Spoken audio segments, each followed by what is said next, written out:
Okay, I'll get started. Yeah, thank you everybody for coming to this talk, Confessions of a Audio Professional. This might be ill-advised on my part, and as I said in my little blurb, that I might not work in the industry ever again after this. But it's designed to be lighthearted. It's designed to be, a kind of me recounting times in my profession where I felt like I was a little bit self-conscious, and how I got over those barriers, and how I started to realize that some of the things that I perceived as weaknesses may have actually been strengths. And also the other takeaway message from this is that everybody approaches creative endeavors like sound design differently, and we all have our own strengths to bring to the table. So before I get into it, a little bit about me. Who's this guy? I've been faking it in audio since about 2009. I started off in post-production, where I worked on a lot of kind of animations and content like that for Disney and Nickelodeon and BBC and things like that. I worked in the equivalent of an audio sweatshop, just churning out lots of animations and cartoons, and it was a lot of fun. I cut my teeth on that. But it was being thrown in at the deep end and hard work at the same time.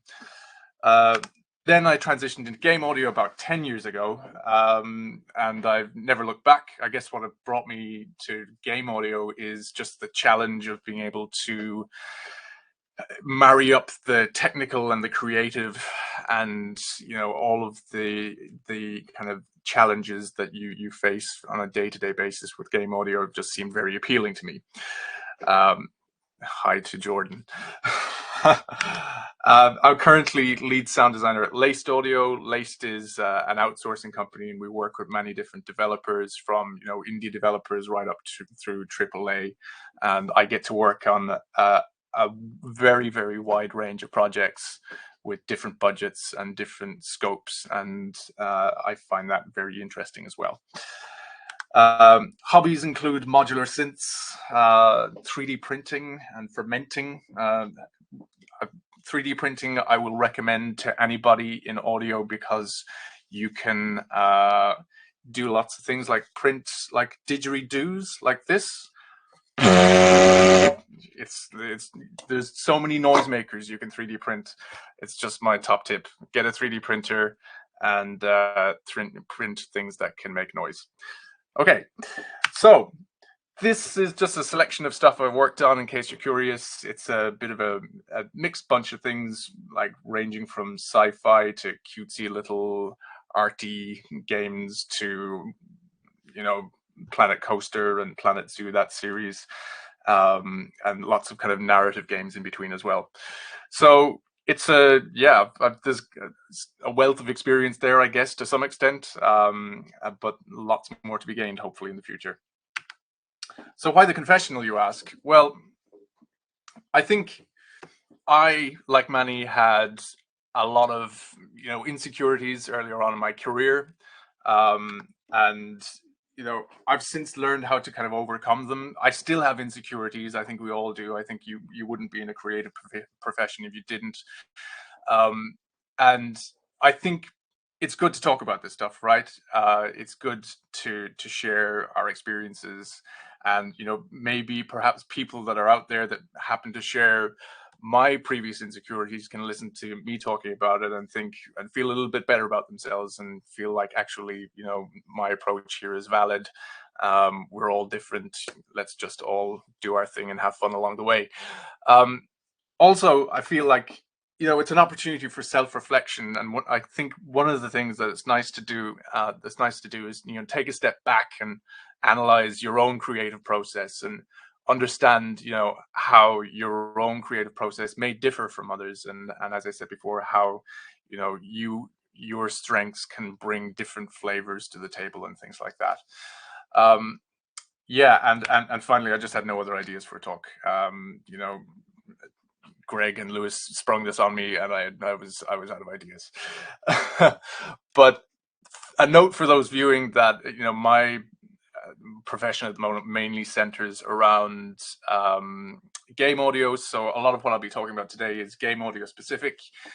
Some points apply kind of in a more broader audio sense.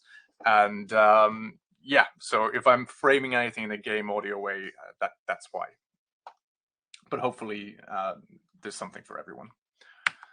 So confession number one, let's get down into the nitty gritty. This is what you're all here to see. Right, firstly, I can't hear the difference between 48K and 96K. And I may just stop here because this might be just me sinking my own ship. Except maybe when you slow things down, okay? When you slow things down, you can, there's a little bit more, it's a bit easier to perceive the difference. But in the general sense, I just can't hear the difference. And not only that, but I actually have the data to back it up, right? I recently did one of these ABX comparator tests on two files, one exported at 48, one exported at 96. Really kind of rich in frequency content and transient detail and everything. And I'm playing through a pretty good setup here. And these are the results, right? My result is that I got 59.82%.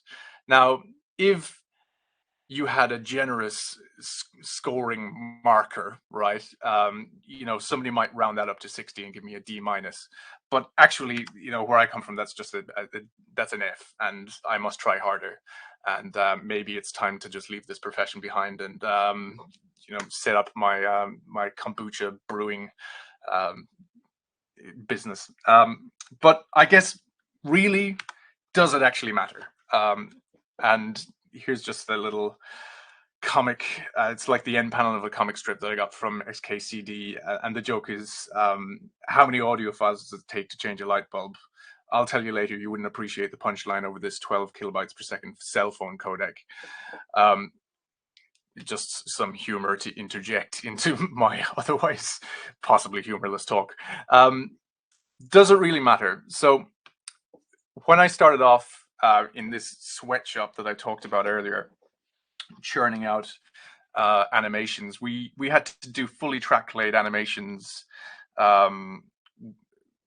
I think there were like 12 to 15 minute long like episodes, and we would churn out one of those every 2 days, and usually it'd be two people doing that. So one person might be doing ambiences and Foley, another person might be doing sound effects, dialogue edit, and it was a really quick turnaround. We were on a very tight schedule, and that doesn't mean we didn't take pride in our work. We tried to like do the best work we could, right?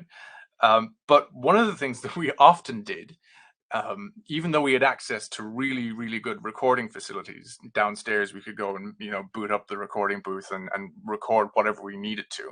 A lot of the time, we would resort to recording something on our phone in a kind of a slightly loud, sweaty room, importing it directly into the Pro Tools timeline, and maybe a little bit of corrective EQ, but that would be the sound. We would grab whatever props we had around our, you know, our table, bring in something, go to the kitchen, get some props, whatever, record.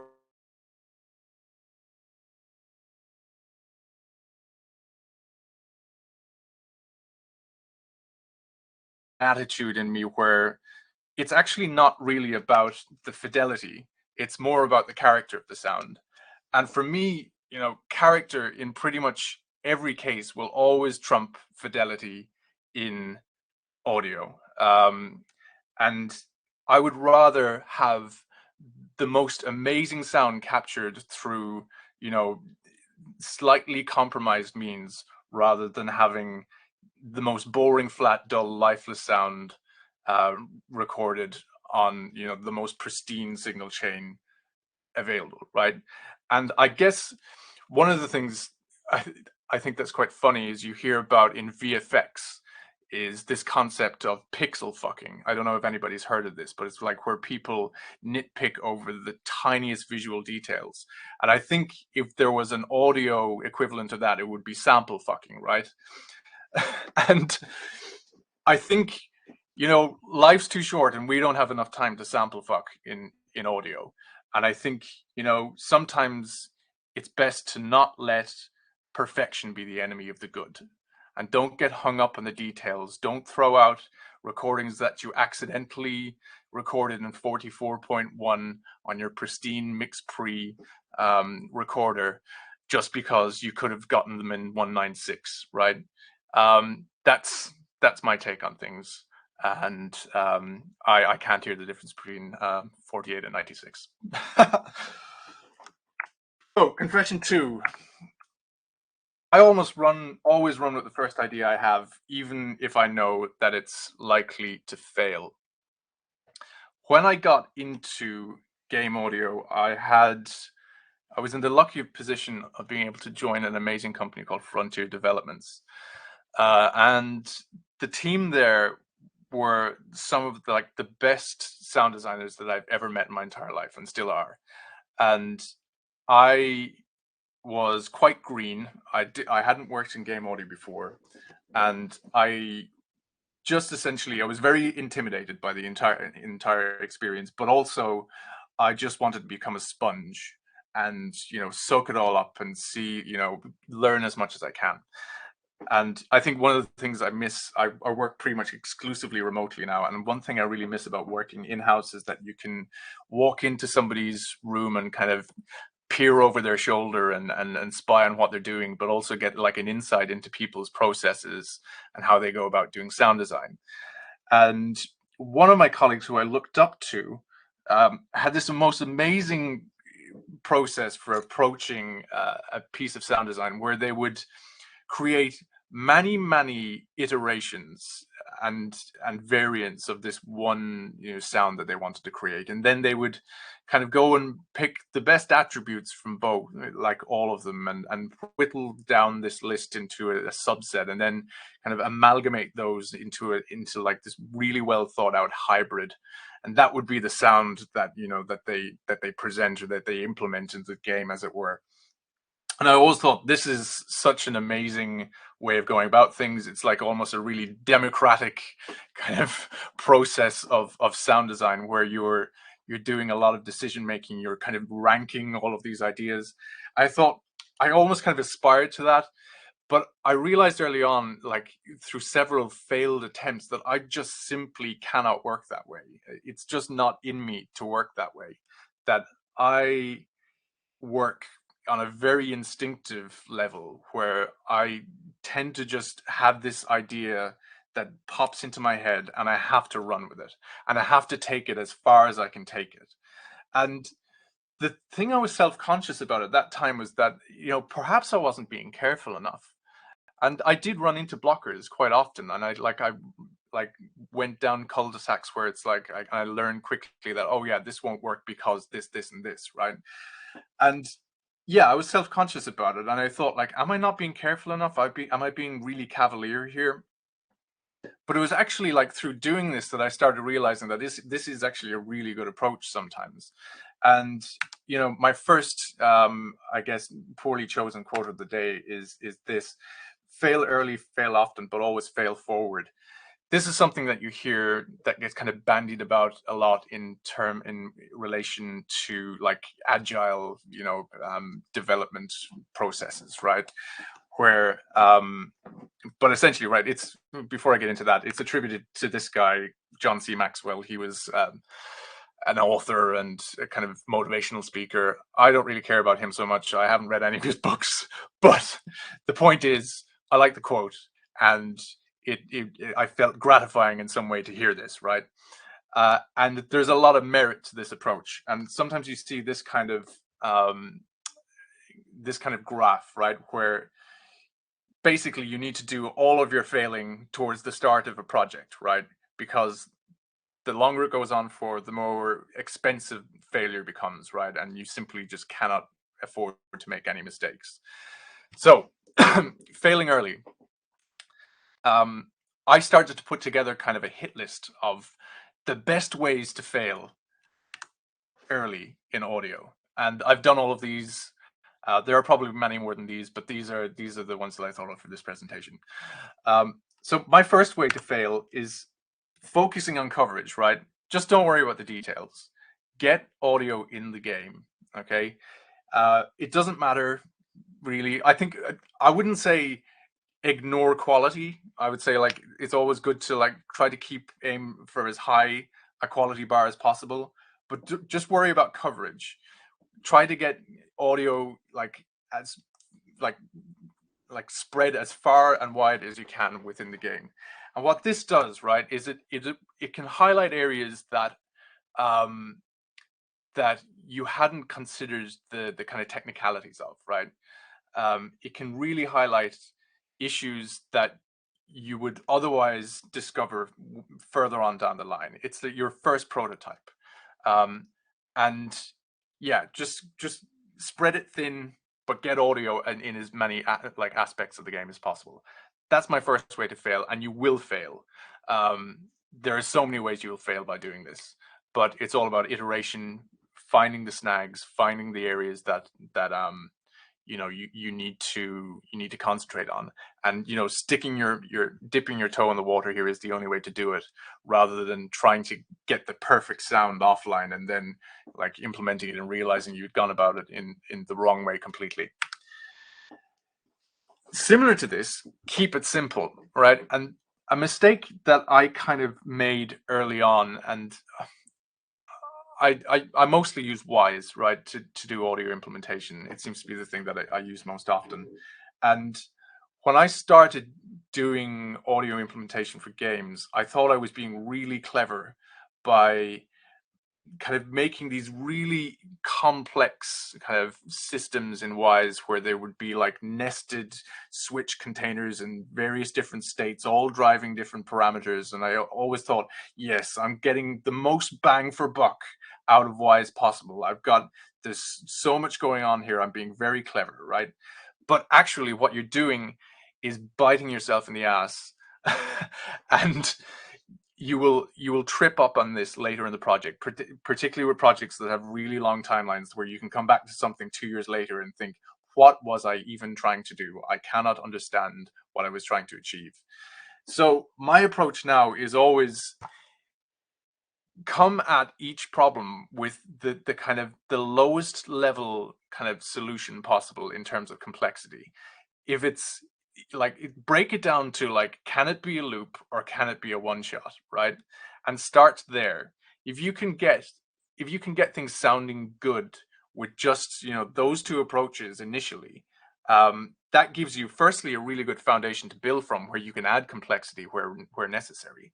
But in certain cases, that may actually be all that's required. And I'm kind of a fairly big proponent of this kind of approach, because it also keeps things simple for other members of the team who might have to take over something for you, and they can see initially like, okay, this is exactly how this works. It's very simple. How can we build on this? Because often it's actually easier to build on things than to kind of refactor them and completely like strip them down and say, this was the wrong way to go about it. We have to strip it all back and we have to build it up again. And sometimes it's easier to like slightly augment things and incrementally kind of add layers of complexity. Yeah, so that's the second point. Ignore blockers, plow ahead regardless. This one may piss off producers, although I'm not sure about maybe ignoring blockers. Maybe that's a good thing for producers if we just all ignore our blockers. Traditional blockers for audio might be, you know, at its base level, just some decent concept art to work with. It could be, you know, the standard ones that we see are like animation and maybe VFX as well, you know, just something solid that you can hook your audio into, right? I think there's a lot of merit in just ignoring all of that stuff and trying to forge ahead regardless. And the example I give this is when I was in Frontier, one of the games I worked on was Elite Dangerous, and for those not familiar, it's basically you know, sci-fi game. You pilot a spaceship. You can do various different activities like bounty hunting or trading. And one of the features that we had was asteroid mining, and I was in charge of designing like a suite of sounds for asteroid mining. One of the things you could do in asteroid mining was you know, you plant lots of charges on an asteroid in various different fissures, and then you go through this sequence of events to, you know, destroy the asteroid, blow it up, and then collect the goodies inside and sell them off. So I came in quite early in the process, in the design process of this particular game feature, and basically there was a rough block out in the game, but it was very bare bones, and they had like a storyboard of how the design would work. And at that point, immediately my mind started generating ideas. I thought like, oh, it'd be really good if it sounded like this. And essentially, I kind of wanted to achieve like a narrative arc with the entire explosion experience. That, you know, the player there would be a massive build up in tension, and then there would be a moment where like primary charges explode, and there's kind of a little moment of doubt in the player where they feel like, oh, have I actually done it right here? And then there's a massive payoff after just a moment of silence, and it ends up being like almost like I always thought of it like it's just like a drop in electronic music, and that's kind of how I approached doing it, right? But I had this in my head, and it was very like a very solidified idea, and what I ended up doing was just a pure audio previs, you know, and it was just a sound treatment that I thought, okay, this is how I would like it to sound. And I think I can't remember even were there any visuals at that point, but I definitely had like the kind of sequence of events as I heard them in sound. And what ended up happening is that fed back into the design process, and we ended up kind of using that as a framework for how that sequence of events would actually, the timing of that sequence of events would play out. And it was kind of gratifying in a certain way, but quite equally, this process could completely have failed and take me down the wrong path. And it's a case where like letting audio lead the way in design, it's a really good exercise to try, and it's like a thing that you should be doing early on in the process to see how design can, or how sound design can influence, you know, actual game design, and the areas in the game where you can use audio to lead the way and inform the player in ways that, you know, audio can best do.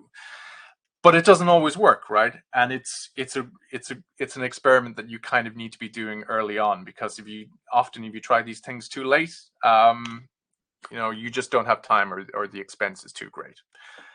Cool. That's it. Confession number 3.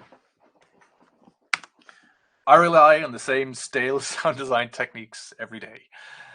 I would like to say at this point, I do this on purpose. So let me just see where I am. Okay. So this is because I've fallen into a trap many times before. And this is essentially the trap, right? How not to work to an audio deadline. This is particularly true of when I went freelance after working in-house for some time, and having to kind of find a lot more of my own processes, right? So the first step, right, is you analyze the requirements, right? You might say, what's wrong with that? Okay, this one is actually okay. Analyzing the requirements is pretty essential. You need to know what you have in front of you before you need what you want to do. Anyway, sorry, I'm waffling. The second one, okay. Convince yourself you don't have the plugins, hardware, or maybe software to complete the job effectively, right? Now, this requires lying to yourself.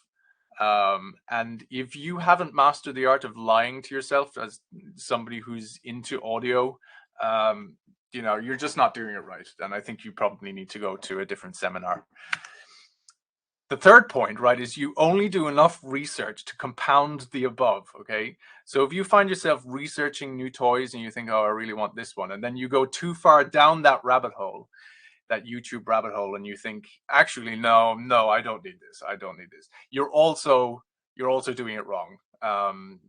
You've gone too far. You're doing it wrong. Then it actually leads to money being spent, right? So you purchase new things, feel the guilt, feel the lighter wallet, whatever. Fifth point, discard manuals. Who needs them? Dive in head first. You know, you just recklessly and foolhardily say, I've never read a manual in my entire life. Who needs them now? I've only got 3 days to complete this set of 50 assets. I've just, you know, you just got to do it. Okay, then the inevitable happens and you realize you're getting nowhere and deadlines are fast approaching. And finally, you resort to using the same old techniques, right? maybe you just happen to find the right sound effects library that just has all of the sounds that you need as as you need them, and it's like, okay, finally. But usually it's relying on the same old techniques, right? And crying is optional at the end of this. This is a story and, a trap that I found myself ensnared in. Oh yeah, Greg says panic. Yeah, the panic should be in there somewhere between 6 and 7.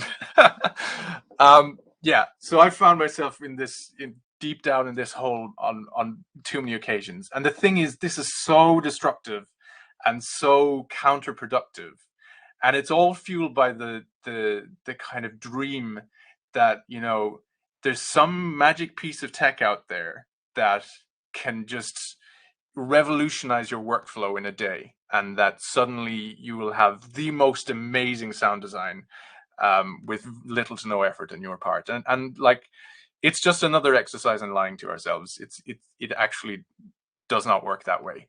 Now, that's not to say that there are plugins and processes, that you can learn that, make your workflow much more efficient. But I think there's a way to go about introducing those that, is very productive, right? How about cry first and then analyze the requirements? Oh, yeah, crying either side of the requirements, or yeah, just cry all the time. This is my approach, right? Where I try to break down my processes into a really kind of a lean subset, right? And what this is like, these are all my plugins that I use on a day-to-day basis. It's not exhaustive. There are things that I use kind of outside of this for more kind of esoteric things, but this is kind of mostly the plugins that I use. And there's nothing too special in there. There's no magic bullet solution. They're all pretty standard, right? But the thing about these is that I know them like the back of my hand, and I've got a degree of muscle memory with all of them, that I can, if there's something that I have in my head, I know that I can most likely achieve them with this set of tools. What really helped me recently is talking about gear and purchases, but here we go, is getting a Stream Deck and basically mapping all of my open plugin shortcuts on the Stream Deck. There's a page on my Stream Deck when I open Reaper, and it's just got all my plugins that I use most often. I have them to hand, and the process of like setting that up really helped me actually focus on, okay, what do I really use most often? What do I need like to hand? There's a guy called Adam Savage who he used to be in Mythbusters. I watch his YouTube channel a lot, and he does a lot of just making stuff in his workshop. And a lot of the time he goes into great depth about how he lays out his tools, and he uses this concept called first order retrievability. Have the tools that you use most often like to hand, as close to you as possible, right?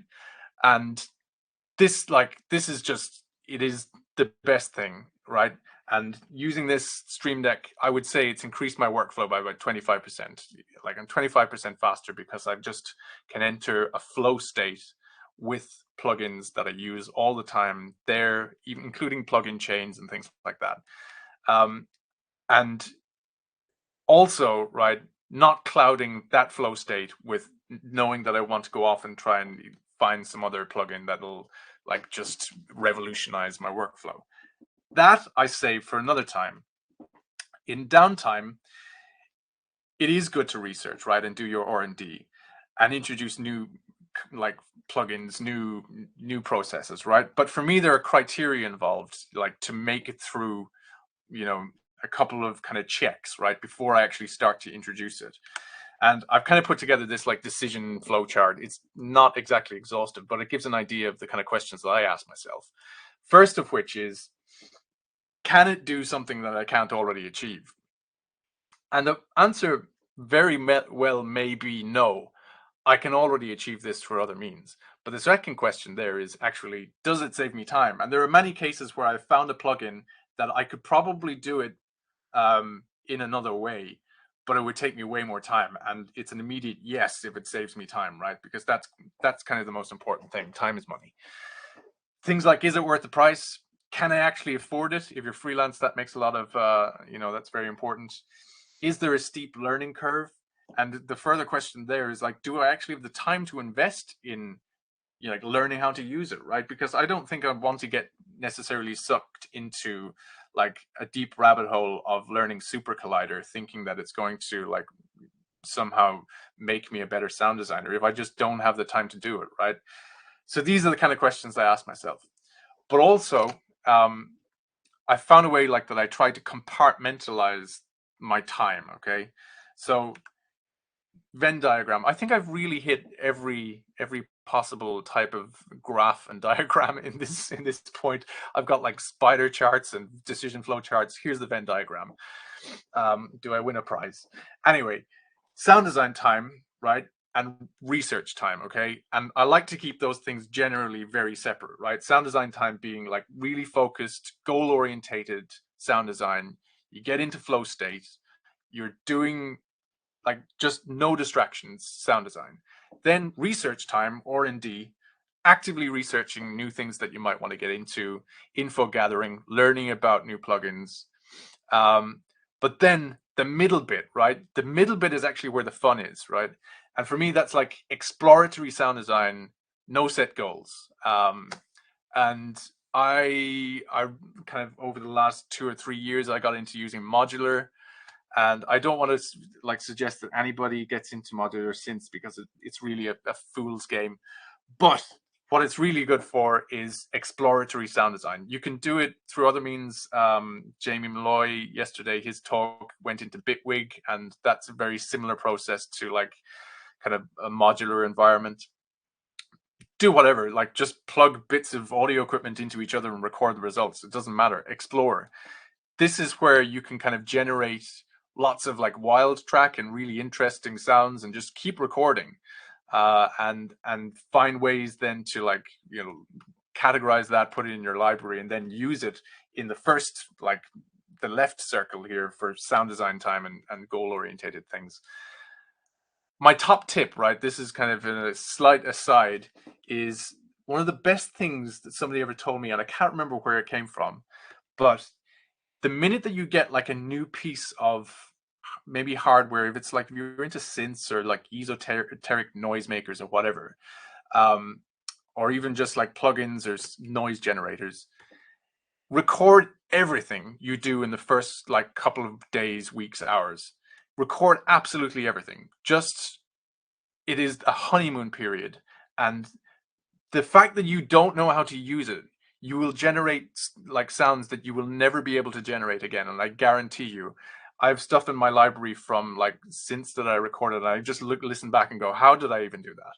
And it's amazing. That's just a slight aside, but it's kind of related, and it's my top tip of the day.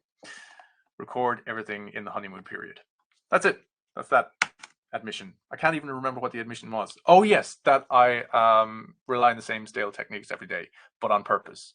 And that's not to say that I can't introduce new techniques. Anyway, confession number 4. Oh, I forgot I put this in here. I listened to 10 seconds of your show reel and then clicked stop. So Laced are hiring, and I've been listening to a lot of show reels recently. If you want to send me your show reel, please do send me your CV. I don't mind.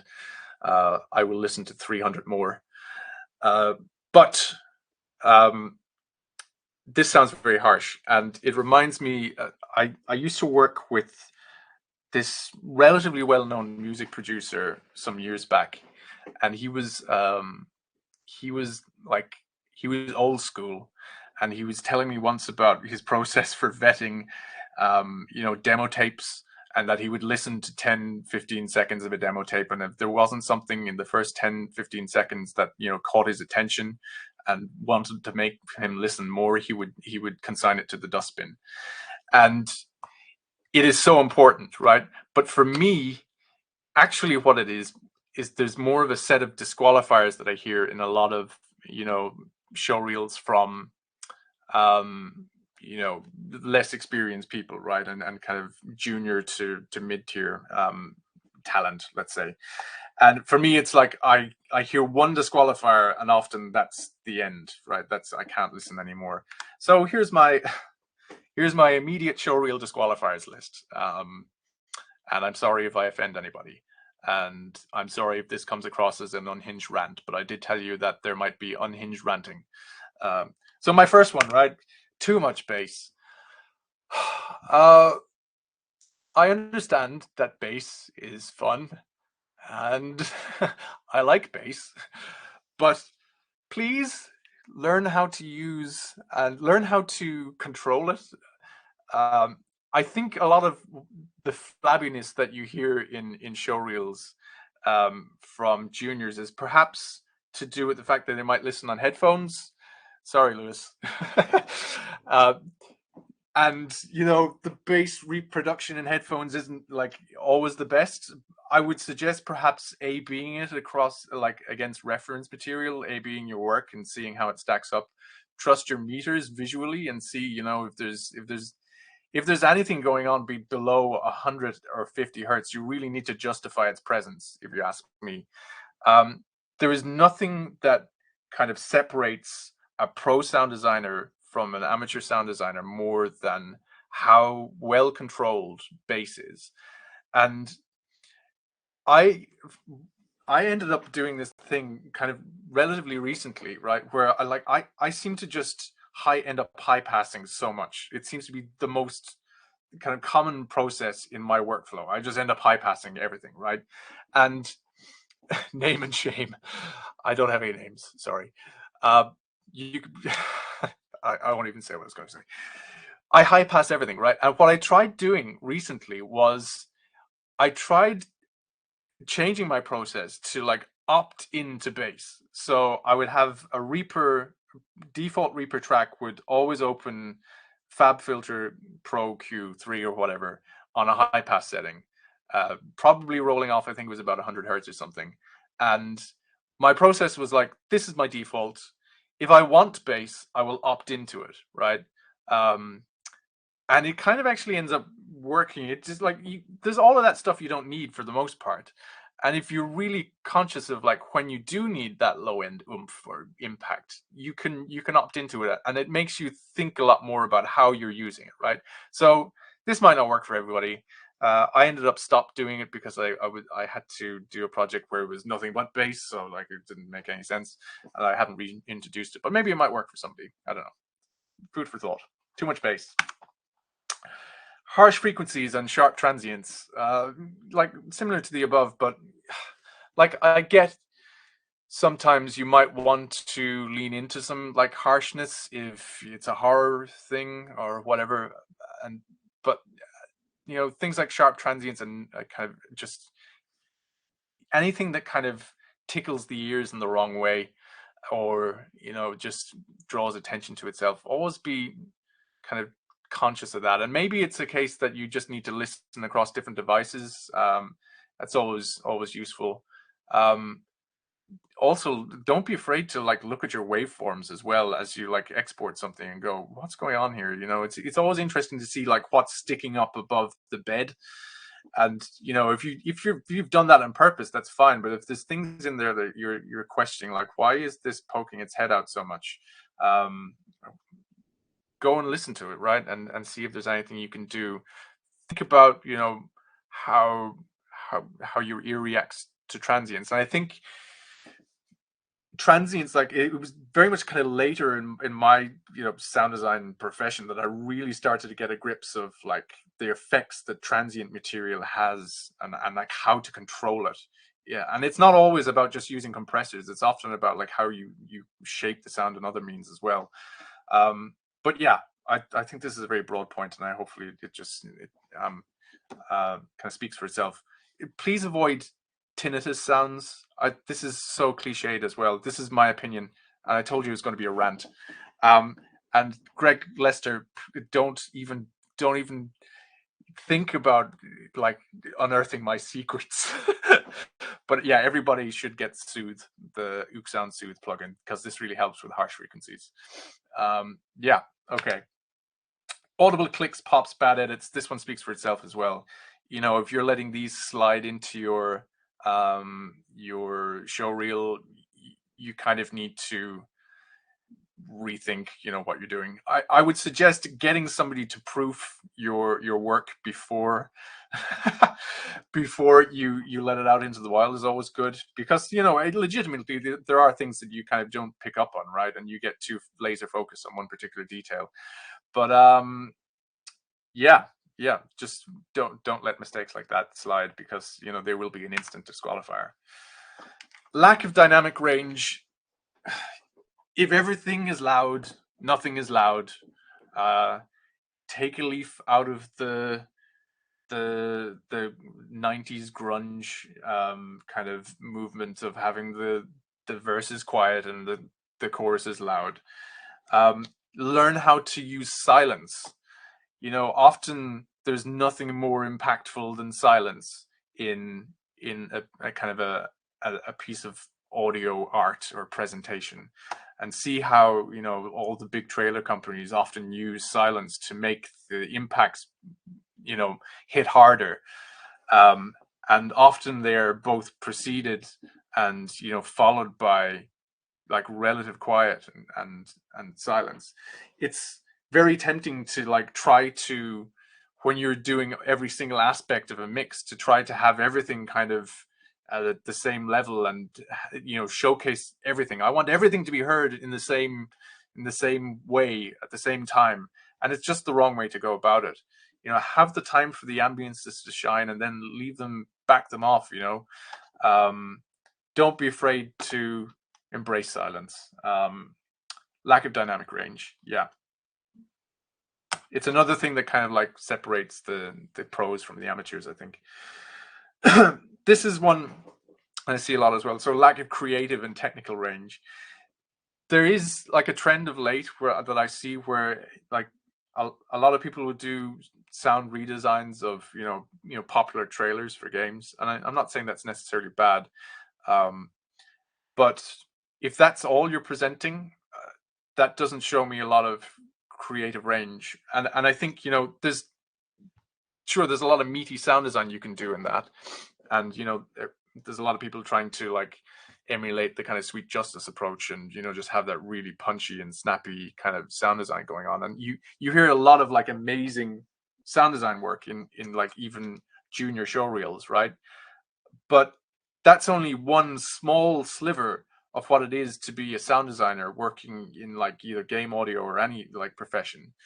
And like for me, like there was this game I worked on, last year with sound cuts called As Dusk Falls, and it's like this really grounded kind of gritty family drama set in the States. And it was honestly one of the most difficult like projects for me to do sound design for, because everything had to be really subtle and nuanced. Sure, there were cinematic moments, but most of the game was just all about the subtlety and all about grounding the characters in the environment. And like I could do explosion sounds and cinematic risers and downers all day, but this just really challenged me and everybody else on the team as well. Like Greg worked on it, and like he did an amazing job with Foley, and it's just, there was so much kind of care and attention to detail that went into that I felt like it was just way more of a challenge than a lot of bombastic sound design might be. And I think if you can show off your skills in doing something like that along with the bombastic sound design, and maybe even like focus on doing Foley and ambiences and UI and all of the subtle stuff in between, that shows a lot of creative and technical range, right? Yeah, that's that point. Sorry, I've realized I've been speaking for 50 minutes. I will keep going. Lack of clarity regarding creative ownership, that kind of speaks for itself, but it's also a case of like labeling everything that you do. If you're including snippets from games that you worked on, just make sure that it's very clear what you worked on. Too many blockers to view show reel. This is a case where if I have to click 5 links to view the show reel, I probably won't click past 2. And yeah, finally, for me, this is also very opinionated, but boring, contrived, and cliched sound design. Like it might be going back to that everybody trying to emulate the kind of bombastic Sweet Justice trailer sound. It's not that that's like necessarily boring, but it is perhaps getting a little bit contrived at this point, and that might be controversial. But the thing that got me hired, right, in game audio wasn't any of that kind of thing. I had some show reels in, you know, some of the animations that I'd done, but I wouldn't say any of them were particularly impressive. I had made this video when I was unemployed of me essentially creating this piece of music concrete of me bashing pots and pans in my mother's kitchen, like, and doing this kind of rhythmic, like, music concrete piece where, and I videoed it as well, and I was using it like as an exercise to like get better at video editing. And I also interspersed some samples from like an old cooking show from the 70s because I thought it'd be funny. And the whole thing was designed to be like not very serious. And I put it up on my website without any great deal of thought. But my boss, Jim Croft, who hired me, later told me that it was that thing that got me hired. Not any of the showreel stuff. It was this, because it stuck out from the rest of the crowd as being like, oh, this is really kind of original and fresh, and it makes us laugh. Don't be afraid to make people laugh. I kind of understand why that worked now in the position I am in, where I'm hiring. But like, there's a lot of people that it seems that they take themselves too seriously. Like, don't be afraid to lean into comedy and try to do something that's quirky and funny and just like a little bit left of center.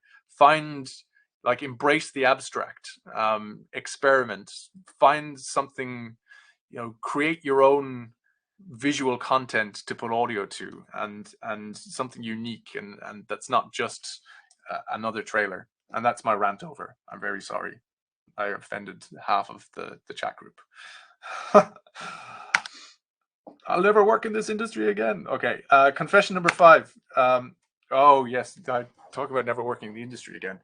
I often use sound effects from my library as is, no additional treatment, no layering, banging in the game, job done. Completely reckless. And yeah, so the background to this, right, is that, once again, going back to kind of when I started off as a sound designer, I always felt like I wasn't doing my job correctly if my maker's mark wasn't, you know, heavily stamped into the audio that I produced, right? I guess what I mean by that is that, like, I hadn't taken a sound and warped it, or like pitched it down or reversed it, or whatever we all do, or kind of disguised it enough from the original. If I wasn't doing that, I felt like I wasn't really doing my job correctly as a sound designer, right? Actively designing sounds. And it kind of like, I think people ended up calling me out on it. I think he's like, oh, Ross, you're being a bit too heavy-handed here. You know, you can be a bit subtle if you want. And yeah, it took me a little while to learn that, you know, my job as a sound designer, and this is the way I think of it, it's not all about being a creator, okay? The way I break it down is, like, for me, it's like 75% creator, 35% curator, right? Is that the right maths? I don't know. This is the pie chart that it explains. So yeah, it's equal parts curating existing works, and not only like existing works, but like, when I talk about, you know, libraries here, right, I'm talking about, you know, off-the-shelf libraries that you might get from a sound effect, or you know, Pro Sound Effects Boom Library, wherever, in combination with, you know, the sounds that you generate and record yourself over your career, and you create your own library, right, of assets that you can draw on. And it's your job as a sound designer not only to like create new assets, but to curate what you already have, right? And knowing intimately all of those sounds that you have on, like, in your catalog, that you can you know, that you can draw on, right? And going back to like what I was saying about doing like wild track recording and recording like everything that you do, like this is such a great habit to get in, because it means that you're creating like a mental imprint of everything that you have, and then you can go and curate that. And sometimes you will find you know, that you're presented with a situation where you think of the perfect sound that you have from that you recorded 5 years ago, and you can feel fine about, if that works, feel fine about dragging and dropping it into the timeline and saying, actually, that just works perfectly. I want to talk about layering audio here, because, you know, layering audio is one of the, I guess, the fundamental pillars of what it is to be as a sound designer, right? It's the kind of thing that you learn early on, that, you know, what do? We layer audio. We find, you know, all of the separate elements that we want to convey, you know, this sound and evoke a certain feeling, right? Where you see this explosion. So we've got the low end that like gives you the heft. We've got the high end detail in the debris. We've got the cracky, crunchy middle bits. It's like, this is what you do, right? And this is kind of the bread and butter, right, of sound design. And I think because we do this so often, it becomes a habit, right? And maybe it becomes a crutch sometimes, something that you do without thinking about, and you just automatically do it without question. And that's kind of dangerous sometimes. And I've started to try to pare things down as much as possible and think about what is the least amount of layers that I can get away with using here to convey what needs to be conveyed. And like, what you end up with is like, you try to take the purest path forward, because it's very easy to just add layer upon layer upon layer upon layer and kind of end up with a mush that you end up needing to kind of you know, remove elements from. But if you can be really focused and laser focused, I think, you know, that is such a valid approach and such a good way of thinking about things. And going back to like just dragging and dropping from your you know, your library. There's a game I worked on recently with some, you know,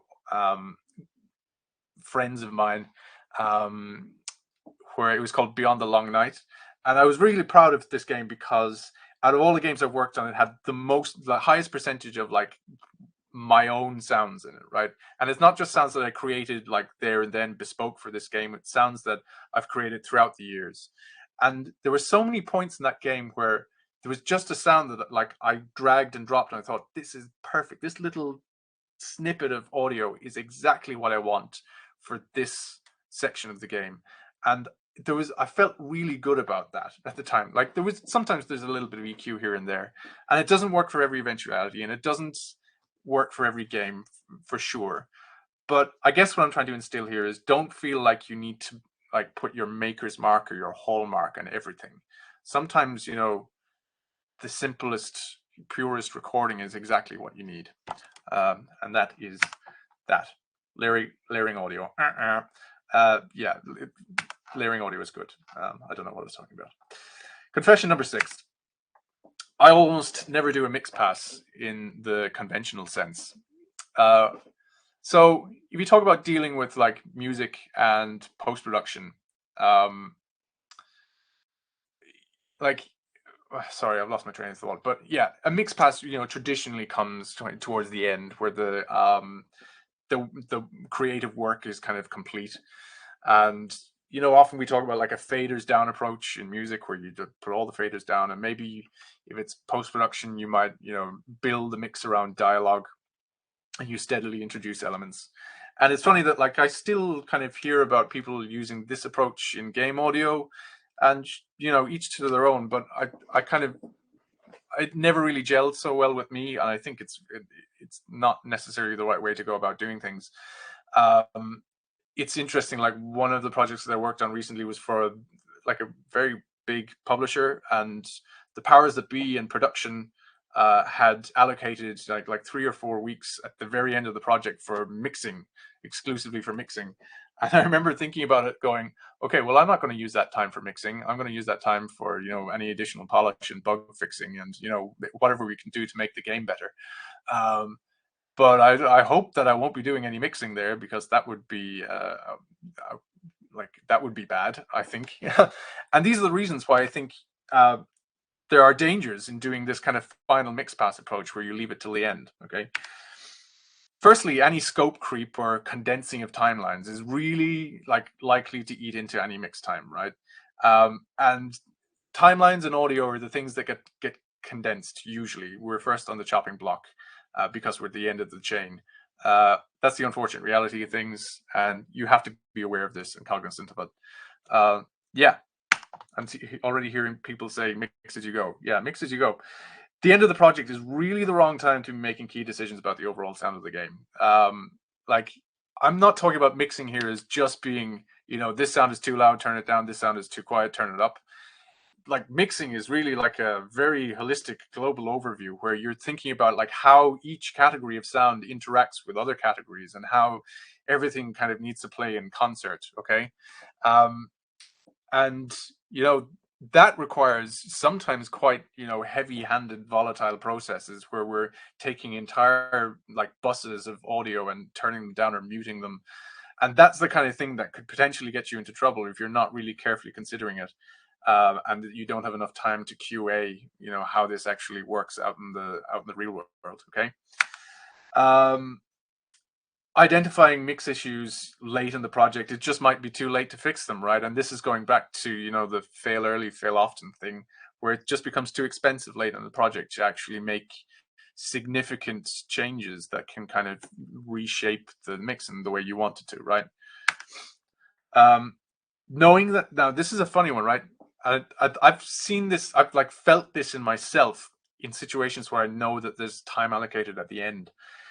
Knowing that the final mixes are being accounted for, might encourage kind of a carelessness or even like a complacency, where you think, it's okay, I'm just going to throw this in the game right now.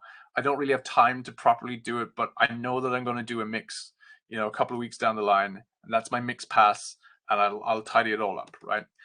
And that's kind of really, it's not a good habit to get into, I guess. So my approach, and I hope probably a lot of people's approaches really, but just to solidify this entire idea, how to front load the mix. First thing really for me is like getting a proof of concept. Do an audio-centric vertical slice as early as possible. And when I say vertical slice, it's not necessarily always, get the sounds in the game and running the way they can, like they would the final product, because that's not always realistic. Sometimes you might want to do this like as offline previs and use it as like a point of reference or a benchmark, and it's like, this is how we want the mix to sound. Now every decision we make from now on we need to do so with this in mind, and kind of following on from that, then setting clear parameters. And if you're working in a team, make sure everybody's on board. Clear parameters for loudness, EQ profile for like every category of sound in the game. I was talking to an ex-colleague recently, and he was saying what they do is in Wise, on every like parent actor mixer, like that contains like say like ambiances and another one for Foley, they have just even in the title of the actor mixer, they'll say target loudness -23 or target loudness like -14 or whatever the case may be. And it's not necessarily like a hard limit per se, but it's like a goal to aim for. And sometimes you might want sounds in there to be quieter for various reasons, but it like really helps establish a really solid framework and foundation for your game mix wise. And it also means that when you start doing the kind of very global sweeping changes in like mixing with buses on a bus level, that you have a degree of stability there, where everything is kind of, very, how do I put it? Yeah, everything is quite stable and everything is at the same relative level, so that that there's not kind of, you're introducing inconsistencies. And then kind of following on with that idea, establishing all of that like dynamic mix functionality as early as you can, all of the side chaining, ducking like snapshots or whatever processes you use across whatever engine. Do all of that stuff early on, because that is that's the heavy-handed stuff that you really need to test and be sure of. In that game, as Dusk Falls that I talked about, it was all very dialogue driven, and the first thing I did was get all of the functionality for how dialogue ducks away other layers in the soundscape. That was like one of the first things that I did, and it was like initially wrong, and I ended up having to tweak it incrementally over the course of a couple of months. I could not have done that at the end of the project. I would have led myself into some kind of compromise decision where it just I would have felt like I hadn't had enough time to live with it. Anything like that where you need time to live with it in the mix, you have to do that as early as possible. Yeah. Always consider the final mix when approaching sound design. Context, context, context. You have to think about, where is this sound going to be played in the context of the greater game? Can this sound be heard when there's like a massive kind of crazy chaotic battle? Do I need to use that information to inform what kind of EQ profile? Like, do I need more top end in this because it needs to cut through when there's just chaos happening on screen? Or else, inversely, do I need this to be really muted, not a lot of transient detail, but just sit and like at a kind of a psychoacoustic level? All of these things you need to be thinking about on the very first like stages of sound design. And if you do this, I guarantee you will not have to do as much mixing later on. It's just coming at it from first principles, really. And always think about the greater kind of the grander scheme of things. It's very easy to get sucked into like, I want to make this sound the best sound that I can be in this like self-contained like DAW environment. I'm going to use all of the frequencies, and it's like, that's not the way to go about doing it. You need to be thinking about the greater picture. You need to be about like, it's the equivalent of like being in a funk band where all you have to do is like just skanky chords just for 4 minutes solid, and you're just playing your part. And that's the way you need to think about it in terms of sound design sometimes. This is my mantra. Always assume the game is being shipped tomorrow, right? Think about it in the sense that at any moment, somebody could come and wrench the game out of your hands and say, okay, we're shipping it. What you've done is what you've done, right? And you need to be able to at any point stand behind what you've done and say, yes, it may not be perfect, but it sounds pretty decent. And that's sometimes all we can hope for, right? And yeah, this is like just something I keep telling myself. It's like, okay, maybe the game might be shipped tomorrow. And also with games, they're so vast, right, that you might work on a feature and you might not revisit it for 2 years, and you come back to it and you might be like, oh, I can't remember what I did here. You know what I mean? And it's like, that's another reason to approach it in this way, saying like, actually, I might not have time to come back to this particular like small dark nook or cranny of the game. It better sound good, right? And it's just a product of the fact that games can often be so vast. Even small indie games are like this. There are nooks and crannies that you don't necessarily always off the beaten path, that you don't necessarily always think about. So get into the habit of just thinking that the game is going to be shipped tomorrow, and that everything that you do, give it a playthrough, listen in context, make sure it sounds good, mix as you go. This is my final confession. Yeah, I've been talking for an hour. Yeah, at a certain point in every project, I just can't listen critically anymore. This happens to me. I'm not really sure does it happen to others. I'm sure it does, but it can be a case of just being burnt out. Once again, like talking about how like long and drawn out the kind of the production times can be in games. You could be working on a game for 4 or 5 years quite easily, right? And at a certain point, you kind of just lose all degree of subjectivity about the work that you've done, and often the work that other people have done. And this has happened to me pretty much in any game that I've worked on, I would say.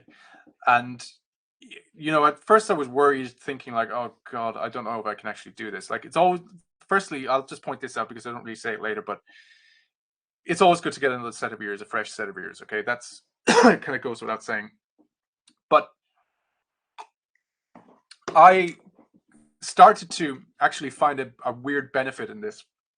And what it comes down to is like active versus passive listening. And you hear about this in like active versus passive listening in interpersonal relationships, where are you actually listening to this person talking to you, or are you just hearing them? It's not really in that context. I'm talking about critical listening versus like just switching off and not just hearing and not actually like listening.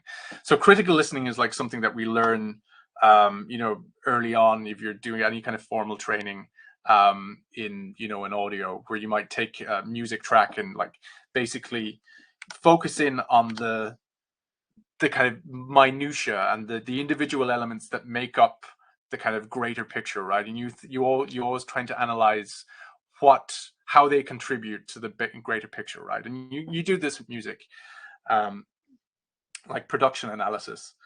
And for me, actually, it was funny. Like I had to stop listening to music for about 2 or 3 years when I started doing this, because I ruined it for myself. And it was only later that I found out how to like just enjoy music again. Critical listening, right? Really narrow focused, focusing on like small details within the grand scheme of things. Very detail orientated, right? Now, passive listening, on the other hand, is kind of the opposite, right? As you would imagine, not focusing on any element in particular, very broad focus, macro level overview stuff. And I really like to like think of it in terms of like letting the experience wash over me, okay? And there are benefits to passive listening. There are so many benefits, in fact. And I only discovered this when I started getting so burnt out that I actually swapped my mode into passive mode, where I was just like letting the experience wash over me and going, okay, I can't really listen critically anymore. Let's just play the game and see what happens. And you start to hear things, right? Firstly, I'll talk about how a method to actually promote being able to do this. What I would suggest is that you find a way of, have the game running along in the background somehow. Do a capture of the game, and then just set that capture playing and do some other work. But have it playing and don't really focus in on it in any particular way, right? Or don't really pay attention too much to it. But just let the experience wash over you. And what you'll start to hear is things that you might not necessarily have heard if you are, thinking about the minutia of the sound design, or, how like the small details and the ambiances. You will hear things. It's a way of resetting and probably coming at it from the point of view of somebody who's first visiting the game, right? Maybe somebody who's not into audio. It's a really good way of kind of resetting your brain. And I guarantee you'll start to hear things that actually are quite important. Things like dialogue getting lost and all sorts of things like that, just like sounds that repeat sometimes over longer periods of time. You start hearing patterns. And this happens more so, I feel, when you're passively listening than actively listening. And it can kind of give you a little bit of a break sometimes. But to sum it all up, yes, you do get burnout. Sometimes it's good to cleanse your palate with some other project. If you get that opportunity to do that, it is really good. Get another set of ears in, but also be perceptive, or be conscious of how you're using your ears and how you're perceiving what you're hearing. Is it that you're only focusing on one small corner of the soundscape, or actually are you just taking in the big picture? And like, this is kind of what it really boils down to for me, and this is very much my approach as a sound designer, is that I'm always thinking about the big picture. And somebody told me that I've got a very holistic approach to audio, and that kind of rang true for me, where it's all about the sum of the parts, right? And going back to the point of not letting perfection be the enemy of the good, and just thinking about things of the end user experience, the stories that we want to tell people, how to be evocative, and just enjoy doing what we're doing, right? And yeah, that's the end of my talk. Thank you all for listening a little bit over my allotted time, I guess. I really appreciate it. Thank you again, actually, to Greg and Lewis for having me. And I guess if anybody has any questions, I would be happy to try to answer them. But I wouldn't be offended if you all logged off straight away.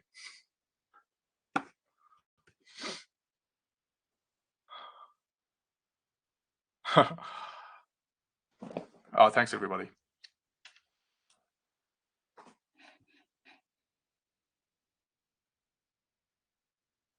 Thanks, Joe.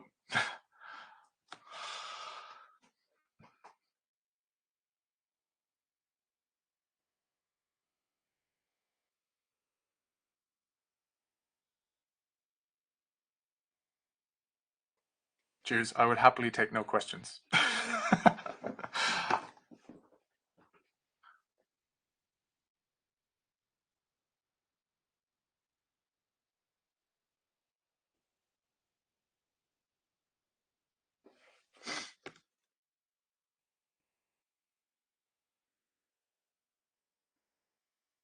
I don't think I could talk for another hour. I need to go to bed.